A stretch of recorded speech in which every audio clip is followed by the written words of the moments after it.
আজকে চলে গিয়েছিলাম পিৎজা খেতে আমার পিৎজা খাদক ভাইয়ার সাথে। কোথায় গিয়েছিলাম আর যাওয়ার পর কি কি হলো এটাই তোমাদের সাথে আজকে শেয়ার করব। হ্যালো, আসসালামু আলাইকুম গাইস, কেমন আছো আমার বিউটিফুল ব্রাদার এন্ড সিস্টার?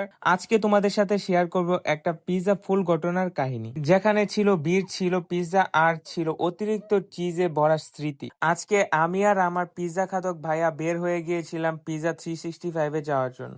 গিয়ে দেখি পিৎজা 365 হাউসফুল। মনে হলো ওরা পিৎজা না মেলা বসাইছে, আগে লোক, পিছনে লোক, সামনে লোক, উপরে লোক, কিন্তু বসার জায়গা নেই। তখনই বুঝলাম এখানে পেট চলবে না, শুধু কান্না আসবে। তাই প্ল্যান বি বের করলাম, চলো অন্য জায়গায় চলো। আমরা গেলাম পিৎজা ফ্যাক্টরিতে। এখানে ছিল নিরিবিলি পরিবেশ, সোজা বসে পড়লাম ভিআইপি স্টাইলে। অর্ডার দিলাম পিৎজা ফ্যাক্টরি স্পেশাল 12 ইঞ্চি। অর্ডার দেওয়ার আগে প্রায় পিৎজা চলে আসলো। এত তাড়াতাড়ি নাকি পিৎজা আমাদের জন্য আগে থেকে স্ট্যান্ড বাই ছিল।